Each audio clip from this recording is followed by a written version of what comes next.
लोगों ने buffer solution तक कंप्लीट किया था और हमने बफर और सॉल्ट का एप्लीकेशन देखा था। कब हम बफर सॉल्यूशन अप्लाई करते हैं, कब हम सॉल्ट का कंसेप्ट अप्लाई करेंगे, दैट इज हाइड्रोलिसिस। आज हम लोग बात करने जा रहे हैं इंडिकेटर्स के बारे में।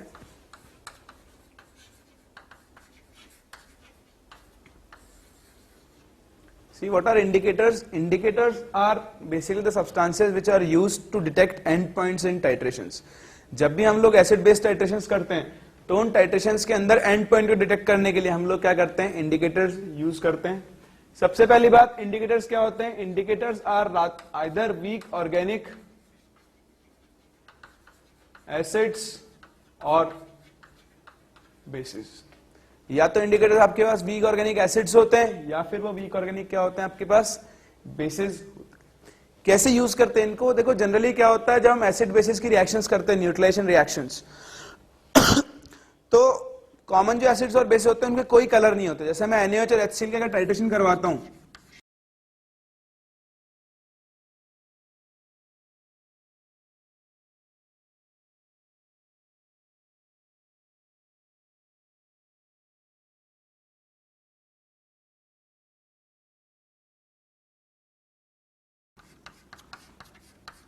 न्यूट्रलाइजेशन पे क्या बनेगा, NaCl प्लस H2O। लेकिन इनके आपको पता ही नहीं पड़ेगा, आप एसिड और बेस का अमाउंट ऐड करते जाओ, आपको पता नहीं लगेगा कब न्यूट्रलाइजेशन होगा। क्यों? क्योंकि इनका कोई भी डिफरेंट कलर नहीं होता है, ये कोई अपना कैरेक्टरिस्टिक कलर शो नहीं करेंगे। ऐसा नहीं है कि NaCl, जब NaCl बन जाएगा, न्यूट्रलाइजेशन कंप्लीट हो जाएगा, ये दोनों खत्म हो जाएंगे तो NaCl को अपना अलग से कलर शो कर देगा। ऐसा कोई भी डिफरेंट कलर वो शो नहीं करेगा। तो पता करने के लिए कि मेरी रिएक्शन कंप्लीट हुई है या फिर नहीं हुई है, मैं क्या यूज करता हूं, इंडिकेटर्स।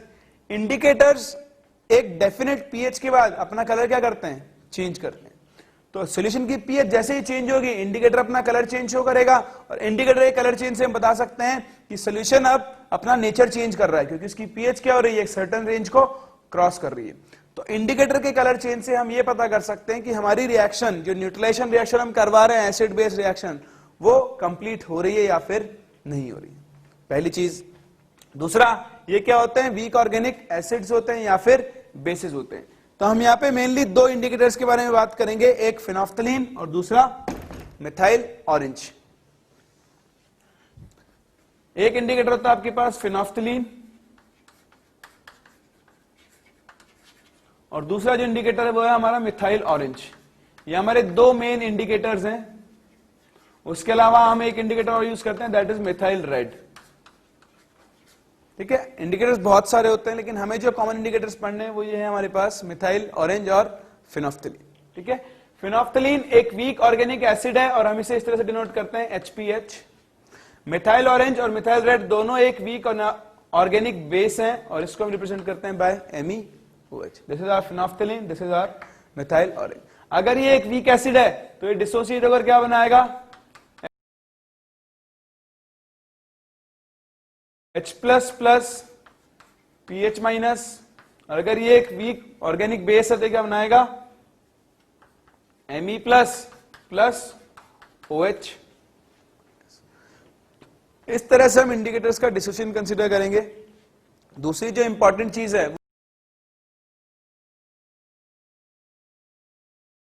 वो होती है इनकी पीएच रेंज, जो हमें अच्छी तरह से याद होनी चाहिए। अगर हम इनकी पीएच रेंज की बात करें तो मिथाइल ऑरेंज की पीएच रेंज होती है 8.3 to 10, जबकि फिनोफ्थलीन की, जबकि आपकी मिथाइल ऑरेंज की पीएच रेंज होती है 3.2 to 4.5। ये इनकी कॉमन वर्किंग रेंज है जहां पर ये आपके इंडिकेटर्स काम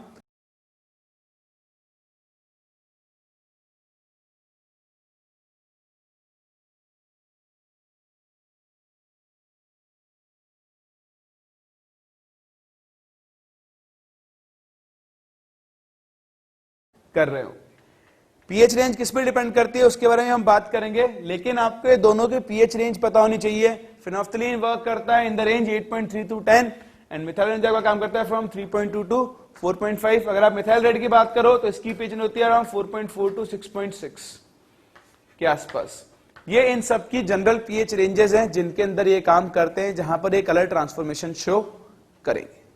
समझ में आती है ये चीज?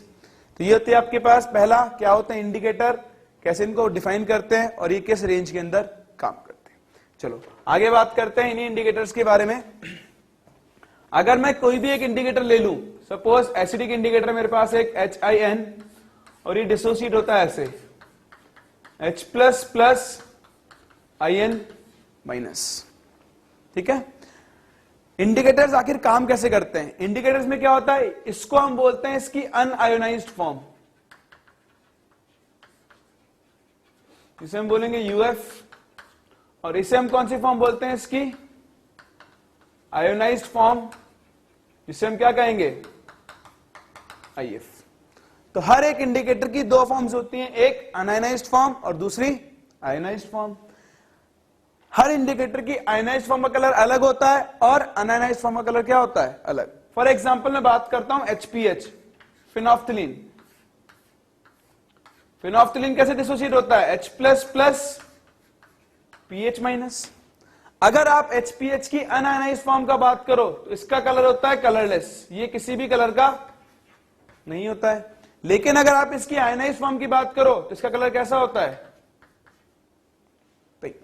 यानी जब इसकी आयोनाइज्ड फॉर्म ज्यादा होगी तो सॉल्यूशन का कलर कैसा हो जाएगा, पिंक। जब इसकी अनआयोनाइज्ड फॉर्म ज्यादा होगी तो सॉल्यूशन का कलर कैसा हो जाएगा, कलरलेस। सपोज आपके पास एक बेसिक सॉल्यूशन है, अगर सॉल्यूशन का नेचर बेसिक है तो उसमें OH माइनस होंगे। अगर उसमें OH माइनस होंगे तो वो इस H प्लस को कंज्यूम करेंगे। H प्लस को कंज्यूम करेंगे तो रिएक्शन कहां मूव करेगी, फॉरवर्ड डायरेक्शन में। दैट मींस pH माइनस का अमाउंट क्या होगा, ज्यादा। तो बेसिक सॉल्यूशन में इसकी pH माइनस की कॉन्सेंट्रेशन क्या होगी, ज्यादा। दैट मींस कौन सा कलर शो करेगा, पिंक।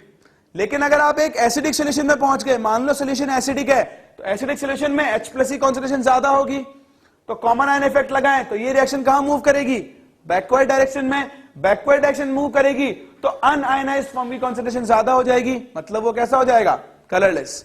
तो अगर सॉल्यूशन की pH एसिडिक रेंज में है तो ये कलरलेस रहेगा, बेसिक रेंज में है तो ये कलर शो करेगा।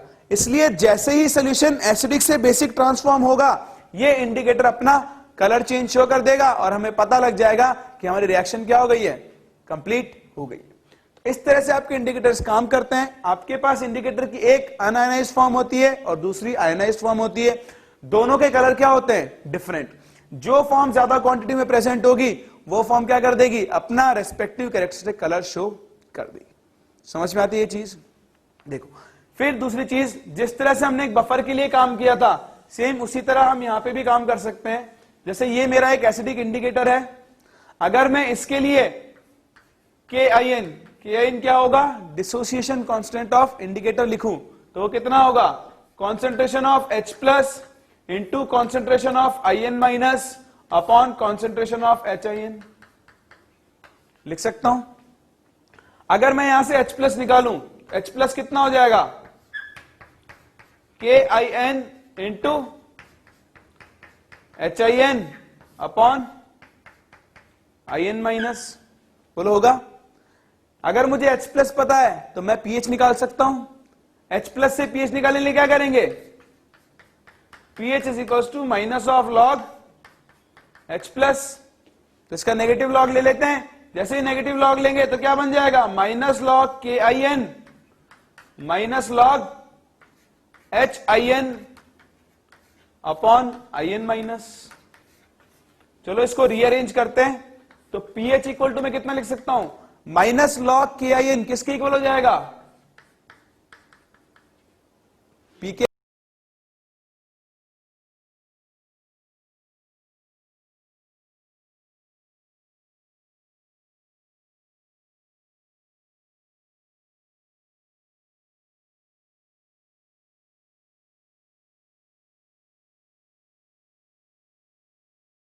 IN, इस माइनस को क्या कर देता हूं मैं, प्लस लॉग कितना लिख देता हूं इसको, IN माइनस अपॉन HIN लिख सकता हूं। तो pH का मेरे पास फॉर्म क्या ना, pH is equals to PKIN plus log IN minus को मैं लिख सकता हूं ionised form, that is IF upon इसको कितना लिख सकता हूं मैं, UF। फॉर एसिडिक इंडिकेटर होगा। सिमिलरली बेसिक इंडिकेटर के लिए सब कुछ सेम रहेगा, H की जगह क्या आ जाएगा OH माइनस, तो pH की जगह क्या आ जाएगा POH, और वो क्या बन जाएगा PKIN plus log ionised form upon unionised form. तो दो तरह के आपके पास इंडिकेटर होंगे, एक एसिडिक इंडिकेटर और दूसरा बेसिक इंडिकेटर। एसिडिक इंडिकेटर है तो pH का फॉर्म बनेगा pH is equal to PKIN plus log ionised form upon unionised form, और बेसिक इंडिकेटर तो बनेगा pH is equal to PKIN plus log ionised form upon unionised form. ये दो फॉर्मूले हैं जो हम लोग यूज किया करेंगे जब हम इंडिकेटर्स के रिस्पेक्ट में कैलकुलेशन करेंगे। समझ में आता है? अब देखो एक और बहुत इंपॉर्टेंट चीज है जो यहां पे देखनी है हमें, that is working range of indicator, working pH range of indicator.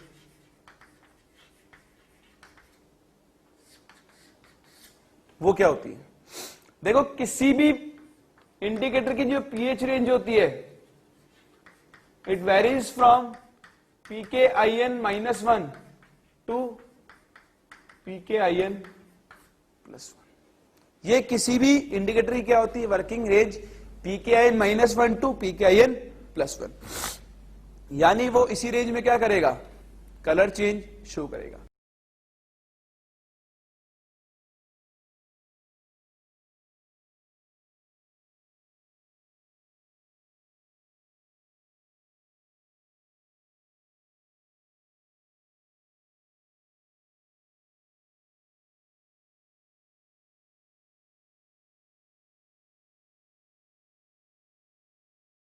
Colour change वो कैसे शो करता है हम बात करते हैं, यानी सिंपली हम ये सोचते हैं कि pH की ये कौन सी वैल्यू हो जाएगी मिनिमम, और ये pH की वैल्यू कौन सी हो जाएगी मैक्सिमम। ये दो ऐसी वैल्यूज है जिनके बीच में इंडिकेटर कलर शो कर सकता है, इससे कम पे भी कलर शो नहीं करेगा और इससे ज्यादा पे भी वो कलर चेंज शो नहीं कर सकता है। तो हम पहला केस लेकर चलते हैं, when pH is equals to PKIN +1। ठीक है, चलो अगर हम एक एसिडिक इंडिकेटर की बात कर रहे हैं, सपोज जैसे मैं HPH या HIN ले रहा हूं, तो क्या बनेगा H++ IN माइनस। हमने अभी भी pH का फॉर्मूला पढ़ा है, pH is equals to PKIN plus log क्या बनता है ionised form upon unionised form. बोलो कोई डाउट? pH की वैल्यू कितनी दी है हमें PKIN +1, तो PKIN से PKIN cancel, 1 is equals to log ionised form upon unionised form. क्या मैं यहां से ionised form upon unionised form का रेशियो निकाल सकता हूं? कोई डाउट? अब देखो मैं यहां पे एक चीज कैलकुलेट कर रहा हूं, मैं कैलकुलेट कर रहा हूं परसेंटेज ऑफ आयोनाइज्ड फॉर्म। अगर percentage of ionised form calculate करनी है तो मैं एक सिंपल सा फॉर्मूला लगा सकता हूं, ionised form upon ionised form plus unionised form into 100। बोलो समझ में आता है? यहां से क्या कर दो, सब जगह UF से डिवाइड कर दो, तो ऊपर क्या बन जाएगा IF अपॉन UF, नीचे कितना बन जाएगा 1 plus IF upon UF into होगा। तो परसेंटेज आयोनाइज्ड फॉर्म कितना हो जाएगा, IF अपॉन UF की वैल्यू कितनी हुई 10, तो 10 अपॉन 1 प्लस 10 इंटू 100, यानी 1000 अपॉन 11। ये वैल्यू कितनी आएगी 9। देखो 11 9 से 99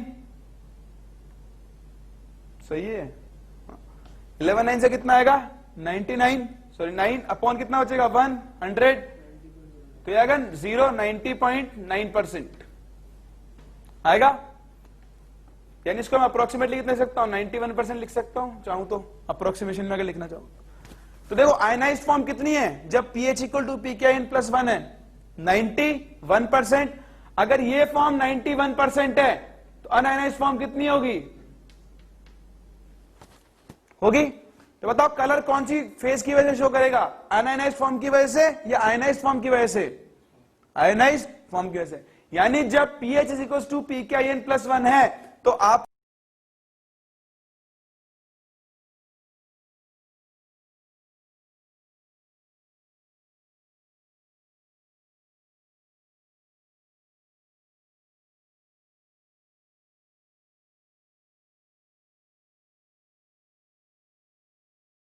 का इंडिकेटर वो कलर शो करेगा जो उसकी आयनाइज्ड फॉर्म का कलर है। अगर ये इंडिकेटर फिनोफ्थलीन होता, अगर ये HPH होता तो इसकी आयनाइज्ड फॉर्म का कलर कैसा होता है, पिंक। यानी pKin+1 pH पर वो कौन सा कलर शो कर रहा होता, पिंक। समझ में आता है। सेम इसी तरह हम क्या कैलकुलेट कर सकते हैं, जब pH इक्वल टू कितनी हो जाएगी, pKin-1, तो बस कहीं भी चेंज नहीं करना है, यहां +1 की जगह कितना आ जाएगा, -1। तो ये वाली जो 10 थी ये अब कितनी हो जाएगी, 1/10। तो यहां पे वेरिएशन करते हैं, ये फ्रैक्शन क्या बन जाएगा, 1/10 अपॉन 1 + 1/10 इंटू 100। अब कितना बन जाएगा ये, 100/11, जो कितना आएगा, 9.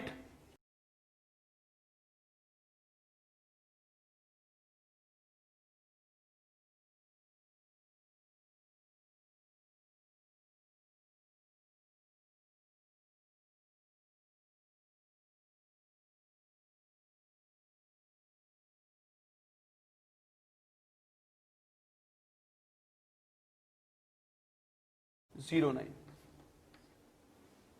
आएगा। तो जब आपके पास pH pKin-1 है तो अनआयनाइज्ड फॉर्म कितनी रहेगी, 91% के आसपास, और आयनाइज्ड फॉर्म कितनी रहेगी, 9% के आसपास। और इस बार वो जो कलर शो करेगा वो किसकी वजह से शो करेगा, अनआयनाइज्ड फॉर्म की वजह से, जो कैसा होगा, फिनोफ्थलीन के केस में colourless.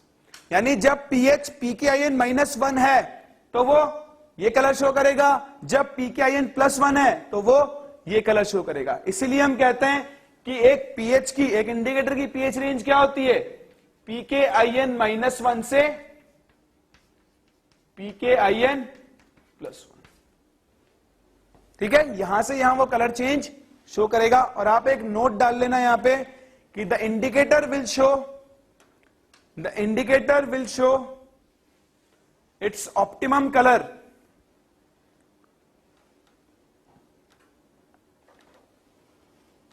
when pH is equals to the average of the indicator range, that is at the midpoint of the indicator range। अगर किसी की इंडिकेटर की रेंज है 2 से 8 तो वो कहां पर शो करेगा, 2 + 8 यानी अराउंड 5 पर क्या शो करेगा, वो ऑप्टिमम कलर चेंज शो करेगा।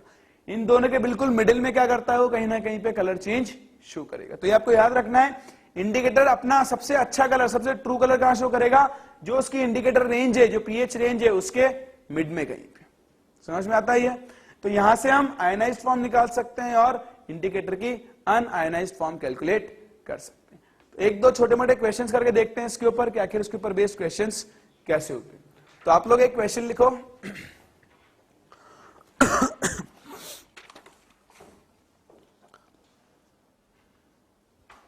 देखो bromophenol blue is an acidic indicator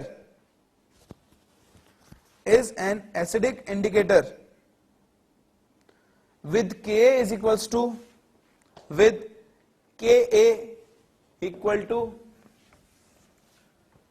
6 into 10⁻⁻⁵।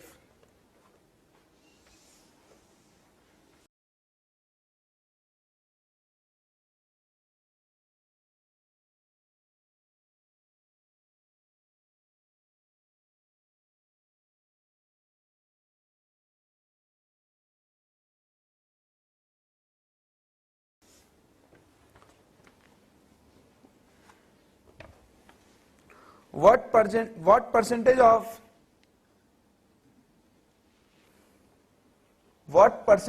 this indicator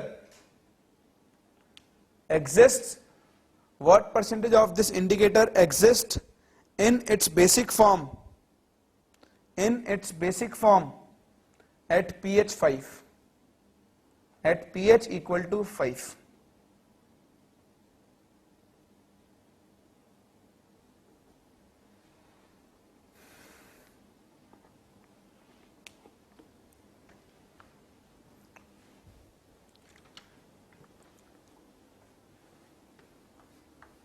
देखो ये कैसा इंडिकेटर है, एसिडिक, तो क्या बनाएगा H प्लस और IN माइनस। ये इसकी एसिडिक फॉर्म हुई और ये इसकी बेसिक फॉर्म हुई होगी। तो हम सिंपल सा फॉर्मूला अप्लाई कर सकते हैं, pH is equals to PKIN plus log, जो इसकी आयनाइज फॉर्म है वो क्या है, बेसिक, और अनायनाइज फॉर्म क्या है इसकी, एसिडिक फॉर्म। pH की वैल्यू है 5, PKIN कितना हो जाएगा 5 minus log 6 plus log basic form upon acidic form, और लिख सकता हूं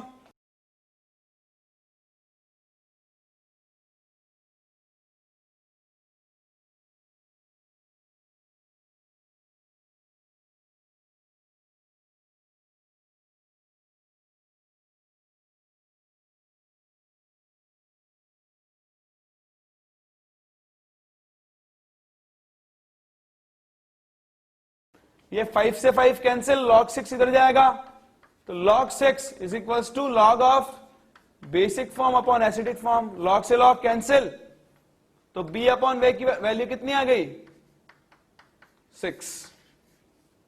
पर उसने मुझसे क्या पूछी है, परसेंटेज ऑफ बेसिक फॉर्म, तो परसेंटेज ऑफ बेसिक फॉर्म कितनी हो जाएगी, basic form upon acidic plus basic form into 100, यानी 1 upon b upon a into 1 plus b upon a लिख सकता हूं इसको, इंटू 100, यानी 6 upon 1 plus 6 into 100, that is 600 upon 7। इसको हम सॉल्व कर सकते हैं, 7 8 56, 85 पॉइंट समथिंग आएगा ये, 85.71%।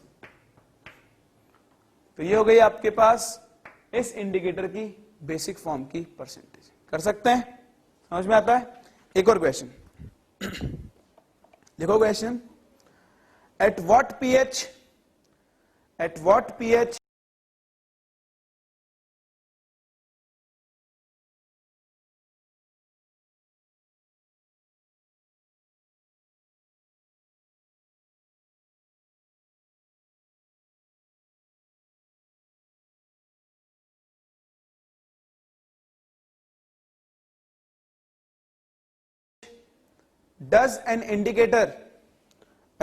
pH does an indicator change color if it is a weak acid, with KIN is equals to 4 into 10 raised to power minus 4, with K indicator is equals to 4 into 10 raised to power minus 4.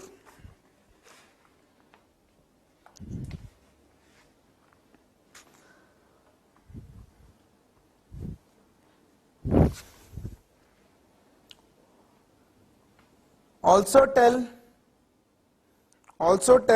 which one of the following neutralization, for which one, sorry, also tell for which one of the following neutralizations would the indicator be useful? Neutralizations are NaOH plus CH3COOH. Second is HCl plus NH3, and third is HCl plus NaOH.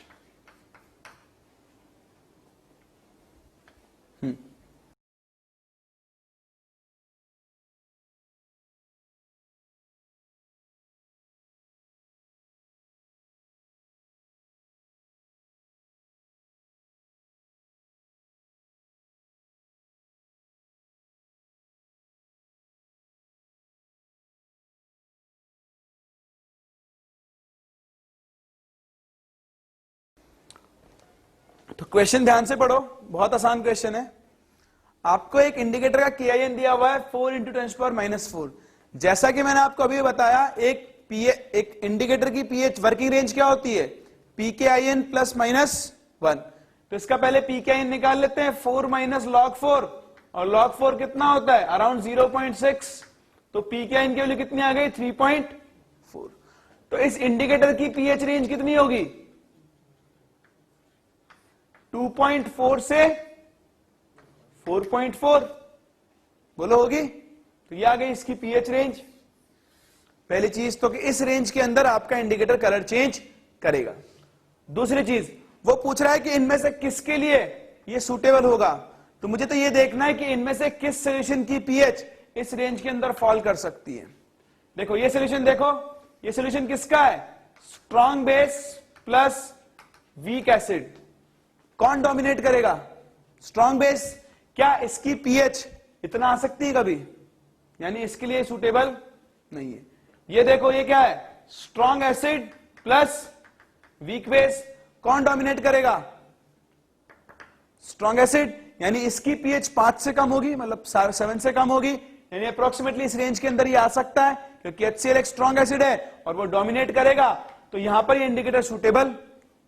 ये strong acid और strong base, pH कहां जाएगी, approximately 6 से 7 के बीच में अगर acid dominate करता है, और 7 से 8 के बीच में अगर बेस डोमिनेट करता है, और दोनों ही सेम है तो क्या हो जाएगी, 7। लेकिन इस रेंज में कभी भी नहीं आ सकती, मतलब ये यहां पर भी सूटेबल नहीं है। तो सिर्फ सेकंड वाले केस में क्या है, आपका इंडिकेटर सूटेबल है।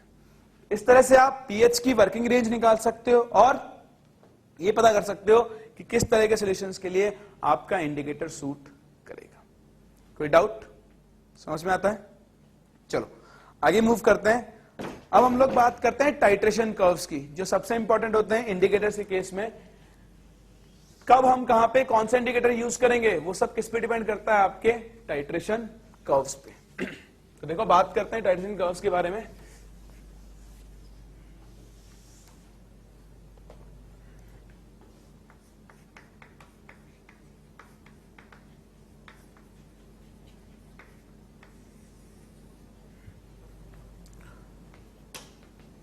फर्स्ट हम ले रहे हैं titration of weak acid plus, या पहले स्ट्रॉन्ग एसिड स्ट्रॉन्ग बेस ले लेते हैं।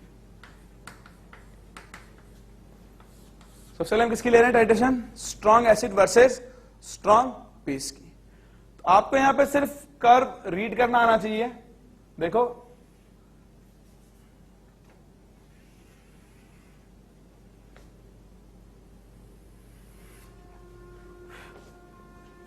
यहां पे मैं ले रहा हूं पीएच, और यहां पे मैं ले रहा हूं वॉल्यूम ऑफ बेस एडिड। ठीक है, हम एसिड को इधर रखेंगे और बेस को ऐड करते जाएंगे। स्ट्रॉन्ग एसिड है, मैं कुछ पॉइंट्स मार्क कर रहा हूं। ये पीएच हो गई 0, 1, 2, 3, 4, 5, इसी तरह बढ़ती जा रही है। यहां पे कहीं पे हो गई 12, ऐसे। ठीक है, बताओ अगर स्ट्रॉन्ग एसिड है तो उसकी पीएच कहां से स्टार्ट होगी, 0 से, 1 से, 2 से, 3 से, 4 से, 5 से। अप्रोक्सीमेट आइडिया यहां से कहीं से। भाई स्ट्रॉन्ग एसिड है तो पीएच क्या होगी, कम। जितनी कम होगी उतना स्ट्रॉन्ग एसिड होगा। तो मान लेता हूं उसका ग्राफ कहां से कहीं से स्टार्ट होगा, 1 के आसपास से मान लेते हैं, बहुत स्ट्रॉन्ग एसिड है। और बेस भी कैसा है, स्ट्रॉन्ग। जैसे ही आप स्ट्रॉन्ग एसिड में देखो, टाइट्रेशन जब करते हैं तो एक सॉल्यूशन होता है फ्लास्क में और दूसरा किस में होता है, ब्यूरेट में, और हम ड्रॉप बाय ड्रॉप सॉल्यूशन को उसमें डालते रहते हैं। हम अगर एसिड को बेस के अगेंस्ट टाइट्रेट कर रहे हैं तो ये मेरा फ्लास्क हो गया, तो इस फ्लास्क में क्या होगा, एसिड। ये मेरी ब्यूरेट हो गई, तो इस ब्यूरेट में क्या होगा, बेस। इस फ्लास्क में, इस ब्यूरेट से मैं ड्रॉप बाय ड्रॉप क्या डालूंगा, बेस। तो मैंने बेस की एक ड्रॉप डाली, तो बेस स्ट्रॉन्ग एसिड को न्यूट्रलाइज करेगा, यानी पीएच क्या होगी, बढ़ेगी। फिर अगली ड्रॉप डाली, फिर पीएच और बढ़ेगी, क्योंकि एसिड क्या हो रहा है, न्यूट्रलाइज हो रहा है, मतलब पीएच क्या होगी, धीरे धीरे बढ़ेगी। Acid base reactions are very fast reactions, ये आप लोगों ने बचपन में पढ़ा है 8th क्लास में। सिंस स्ट्रॉन्ग एसिड और स्ट्रॉन्ग बेस कंप्लीटली आयोनाइज होंगे तो उनकी रिएक्शन की रेट भी क्या होगी, बहुत ज्यादा। तो आपके पास पीएच क्या होगी, तेजी से चेंज होगी इस तरह से। जैसे जैसे बेस ऐड होता जाएगा पीएच की वैल्यू क्या होती जाएगी, बढ़ती जाएगी। एक टाइम ऐसा आएगा जब क्या हो जाएगा आपका सोल्यूशन न्यूट्रलाइज, और अगली बेस की ड्रॉप डालते ही पीएच में एकदम से क्या आएगा, स्टीप राइज आएगा, और वो सीधी कहां पहुंच जाएगी आपके पास, बेसिक रेंज में। उसके बाद जैसे जैसे आप बेस ऐड करते जाओगे वैसे वैसे सोल्यूशन की पीएच क्या होती जाएगी, बढ़ती जाएगी। बोलो समझ में आता है। ये जो वर्टिकल पॉइंट्स आपको दिख रहे हैं, ये जो वर्टिकल लाइन दिख रही है जहां पे आपका कर्व ऑलमोस्ट वर्टिकल हो गया है, ये एक इंडिकेटर की सूटेबल वर्किंग रेंज को दिखाता है कि इस रेंज के अंदर पीएच ट्रांसफॉर्मेशन हो रहा है। तो ये जो वर्टिकल लाइन है ये इंडिकेटर के लिए सूटेबल होती है। अगर किसी इंडिकेटर की पीएच रेंज इस वर्टिकल लाइन के अंदर लाई करती है तो वो इंडिकेटर इस टाइटेशन को सूट कर सकता है, अदरवाइज वो इस टाइटेशन को सूट नहीं करेगा। दूसरी चीज, जहां से आपका कर्व वर्टिकल हुआ है वो किस पॉइंट को शो करता है, that is the equivalence point, जहां पर आपके पास एसिड और बेस का अमाउंट क्या हो गया है, सेम। ठीक है, और यहां पर आपके पास क्या आ जाता है, एंड पॉइंट, जहां के बाद आपके पास जैसे बेस ऐड करते जा रहे हो सोल्यूशन की पीएच वापस से क्या होती जा रही है, बढ़ती जा रही है। तो ऐसे हम दो चीजें पता कर सकते हैं, एक इक्विवेलेंस पॉइंट और दूसरा एंड पॉइंट।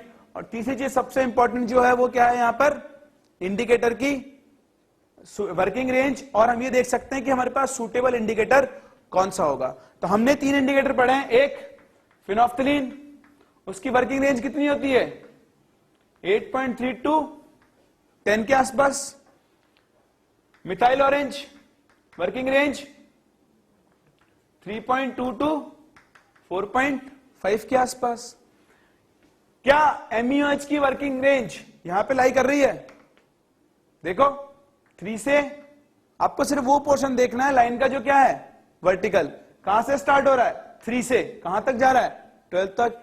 यानी दोनों इंडिकेटर्स की पीएच रेंज इसके बीच में लाई कर रही है, यानी दोनों के दोनों ही इस टाइटेशन में काम आ सकते हैं। तो हम लिख सकते हैं कि both HPH and MEOH are suitable for this kind of titration. समझ में आता है। तो ये हुआ पहला titration of strong acid and strong base. दूसरे की बात करते हैं, second, titration of strong acid plus weak base.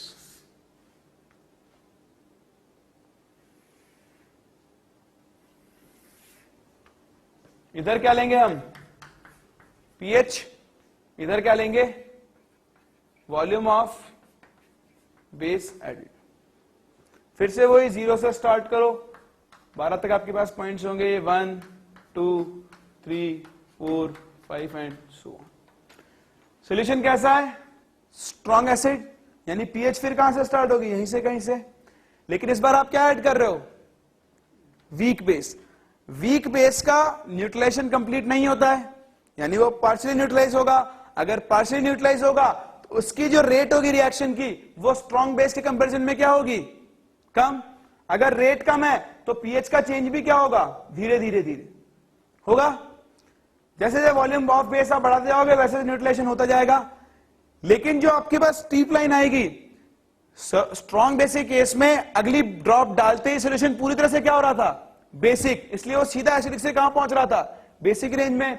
पर ये वीक बेस है, अगर न्यूट्रलाइजेशन हो गया उसके बाद भी पीएच में स्टीप इंक्रीज नहीं आएगा। ये जो स्टीप इंक्रीज होगा बहुत छोटा सा होगा और फिर से पीएच धीरे धीरे क्या होती रहेगी, बढ़ती रहेगी। यानी आपके पास एक स्ट्रॉन्ग एसिड और वीक बेस के सोल्यूशन के लिए जो पीएच जहां पे इंडिकेटर काम कर सकता है वो पोर्शन क्या होगा, बहुत छोटा, और वो क्या होगा, close to this pH.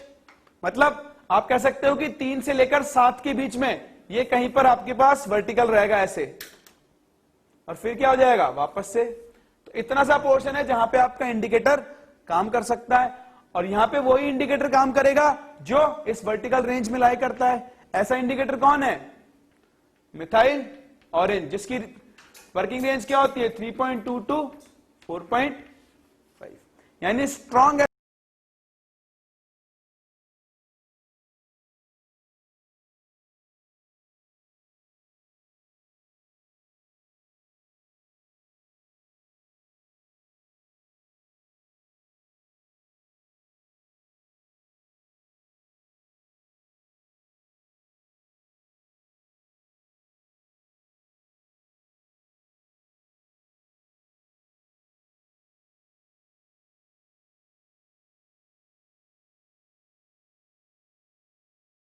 Acid और वीक बेस की टाइट्रेशन के लिए सूटेबल इंडिकेटर कौन है?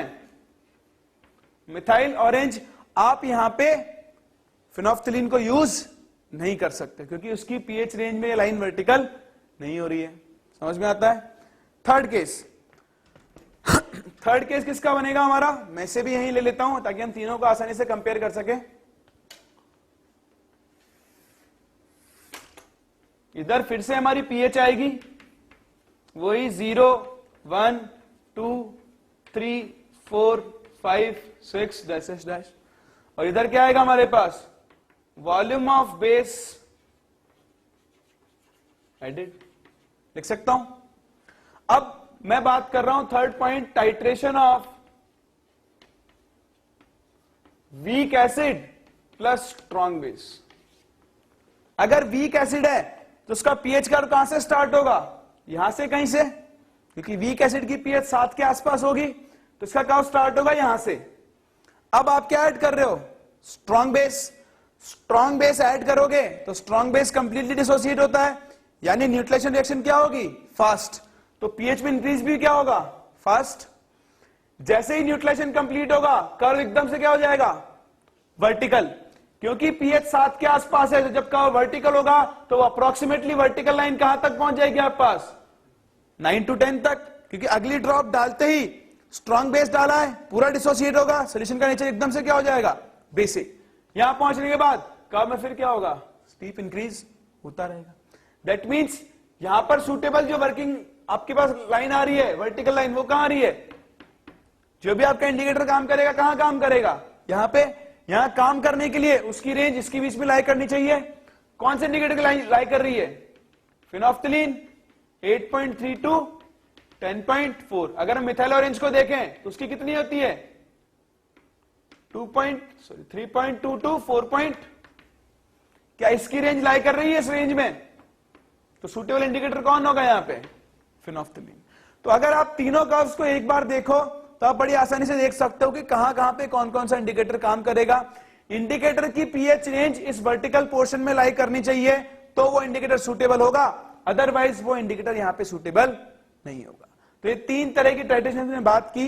एक फोर्थ टाइट्रेशन है जिसके बारे में बात करते हैं, that is titration of weak acid and weak base. अगर आप वीक एसिड और वीक बेस की बात करो तो पहली बात तो एसिड वीक है, कर्व कहां से स्टार्ट होगा? यहां से कहीं से। आप ऐड भी क्या कर रहे हो? वीक बेस, पार्शियली डिसोसिएट होगा, एसिड भी पार्शियली डिसोसिएट हो रहा है, बेस भी पार्शियली डिसोसिएट हो रहा है। रिएक्शन की रेट क्या होगी? स्लो। तो स्लगिश सी रिएक्शन होगी, बहुत धीरे धीरे रिएक्शन, पीएच आपके पास बढ़ेगी। बढ़ते बढ़ते जैसे एंड पॉइंट आएगा तो सिंस ये एक वीक बेस है तो पीएच में बहुत स्टीप राइज नहीं आएगा, यानी बहुत छोटा सा चेंज आएगा और फिर से पीएच कैसे बढ़ती जाएगी? धीरे। कुछ ऐसा बनेगा कर्व। तो यहां पर अगर आप इंडिकेटर ढूंढने की कोशिश करो तो आपके पास जो अवेलेबल इंडिकेटर्स हैं उनमें से कोई भी यहां पे सूटेबल नहीं होगा, क्योंकि अगर आप मिथाइल ऑरेंज की बात करते हो तो उसकी रेंज कितनी है? 3.2 to 4.5। ये इस रेंज में वर्टिकल नहीं हो रहा है। और एमयूएच एचपीएच की रेंज क्या है? 8.3 से 10। ये वहां भी वर्टिकल नहीं हो रहा है। तो इस तरह की टाइट्रेशन के लिए, टाइट्रेशन ऑफ वीक एसिड और वीक बेस के लिए आपके पास कोई भी सूटेबल इंडिकेटर नहीं होगा। समझ में आता है? इस तरह से हम इन टाइट्रेशंस को रीड कर सकते हैं। Strong acid strong base, strong acid weak base, weak acid strong base and weak acid weak base, और हम एक सूटेबल इंडिकेटर ढूंढ सकते हैं। हमें सिर्फ इंडिकेटर की पीएच रेंज पता होनी चाहिए। अगर नहीं पता है तो आपको उसका केआईएन पता होना चाहिए। pKin +1 pKin -1 से आप उसकी रेंज कैलकुलेट कर सकते हैं। तो ये आपके पास थे कुछ कर्व्स। मैं आपसे एक का और डिस्कस करना चाहता हूं छोटा सा, तो वो भी देख लेते हैं। मैं डिस्कस करना चाहता हूं Na2CO3 और HCl का टाइट्रेशन कर्व। अगर आप Na2CO3 में ड्रॉप बाय ड्रॉप क्या ऐड कर रहे हो? HCl, तो कैसे टाइट्रेशन कर्व बनना चाहिए? भाई Na2CO3 क्या है? सॉल्यूशन का नेचर कैसा होगा? एसिडिक या बेसिक? सिंपल सी बात है, बेसिक होगा, क्योंकि Na2CO3 एक बेसिक सॉल्ट है। वाटर में डिसॉल्व करने पर ये NaOH बनाता है। तो इसकी पीएच यहां पे कहीं पे होगी। अगर मान लो 11 से स्टार्ट कर रहा हूं तो यहां 11, 10, 9 ऐसे। तो यहां कहीं से इसको स्टार्ट करते हैं हम, क्योंकि बेसिक रेंज की पीएच है, NaOH एक स्ट्रॉन्ग बेस है। जैसे जैसे आप एसिड डालोगे तो क्या होगा, न्यूट्रलाइजेशन होगा, तो बेस की पीएच क्या होगी, डिक्रीज। डिक्रीज होते होते होते होते एकदम से क्या होगा, जब न्यूट्रलाइजेशन हो जाएगा तो HCl डालने पर पीएच एकदम से क्या होगी, डिक्रीज। यानी यहां पे एक इन्फ्लेशन पॉइंट आएगा ऐसा। इसका आने के बाद अब देखो Na2CO3 रिएक्ट कैसे करेगा, Na2CO3 प्लस HCl, पहले वो क्या बनाएगा, NaHCO3 प्लस NaCl, बोलो बनाएगा, ये रिएक्शन होगी आपके पास। ये हम बोलते हैं इसको फर्स्ट इक्विवेलेंस पॉइंट।